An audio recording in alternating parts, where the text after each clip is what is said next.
और अब आपको एक ऐसी खबर दिखाएंगे जिसमें एक शहादत को लेकर विरासत वाला झगड़ा है। ये खबर देखकर थोड़ा दुख होगा, लेकिन देखिए क्योंकि इसमें एक कड़वी सच्चाई है। 5 जुलाई को राष्ट्रपति भवन में मरणोपरांत कीर्ति चक्र के लिए शहीद कैप्टन अंशुमान सिंह का नाम पुकारा गया।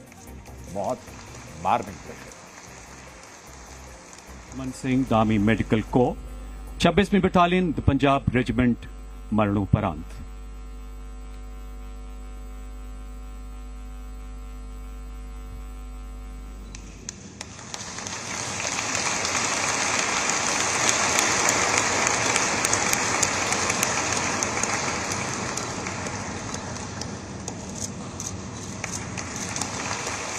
शहीद कैप्टन अंशुमान सिंह की मां और पत्नी ने कीर्ति चक्र लिया तो पत्नी को देखना भावुक था, जिसने 5 महीने में ही अपने पति को खो दिया। सबके मन में विचार यही था कि अभी उम्र ही क्या है, जीवन आगे कैसे कटेगा, कितनी मुश्किलें जीवन में होंगी। So for first 7-8 hours, we were not ready to accept that anything of such sort has happened. But 7-8 hours, it got confirmed that he's no more. Until date, I'm not coping up. I'm just trying to figure out. Maybe it's not true. But now that I have Kirti Chakra in my hand, maybe it's true. लेकिन अब इस emotional कहानी में एक दुख भरा twist आया।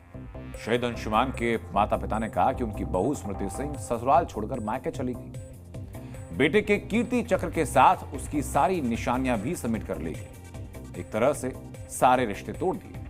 अब उनके पास बेटे की यादों के सिवा और एक तस्वीर के सिवा कुछ नहीं बचा है। मेरी बेटी बहू थी तो उनका फर्ज बनता था कि वो मेरे हाथ में दे, हमें माँ बाप को देखने का मौका मिले।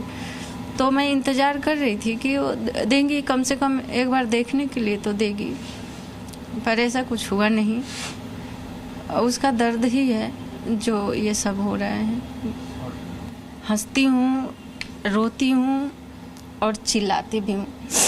जब घर में कोई नहीं होता है तो इनके साथ मैं बैठ के चिल्लाती हूँ। मैं देखता और वो यादें मैं अपने दिल में जरा सजोता कि किस बहादुरी के साथ और किस महत्वाकांक्षा के साथ और किस उम्मीद के साथ मैं इस बेटे को इंजीनियर भी बनाया और डॉक्टर भी बनाया, और इसने इतने महानता के साथ अपने जीवन का प्राणों का उत्सर्ग किया माँ भारती के लिए। तो उसका जो उचित सम्मान और पारितोषिक इस सरकार ने दिया है जो कि आदरणीय है, तो मैं ज़रूर अपने कलेजे से लगाना चाहता और इस बेटे की छाती पे लगाने का दर्द था। स्मृति सिंह का मायका गुरदासपुर में है। इन आरोपों पर उनका पक्ष सामने नहीं आया। शिकायत के साथ अंशुमान के पिता की सरकार से एक मांग भी है।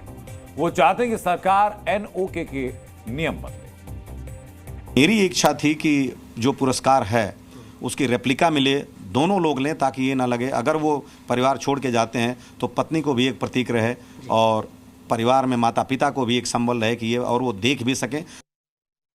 शहीद अंशुमान के पिता जिस NOK का जिक्र कर रहे हैं, बताते हैं आपको कि वो क्या है, जिसके नियम बदलने की मांग वो कर रहे हैं। NOK का मतलब होता है नेक्स्ट ऑफ किन, यानी निकटतम परिजन। यहाँ NOK का अर्थ जीवन साथी, करीबी रिश्तेदार, कानूनी अभिभावक है।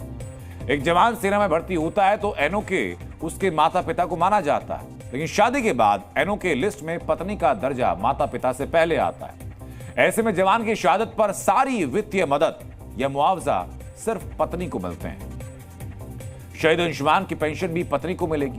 वो पहले ही पति की पोस्टल एड्रेस बदल चुकी है। सेना में शहादतों के बाद पत्नी और माता पिता के बीच ये पहला विवाद नहीं है और इसी वजह से कई राज्य मुआवजे के नियम बदल चुके हैं। ऐसा कर चुके हैं जिसमें माँ बाप का हिस्सा हो, लेकिन ये नियम उसी मदद पर लागू होते हैं जो राज्य सरकारें देती हैं। सेना से मिलने वाली मदद पर ये नियम लागू नहीं होते। Z News।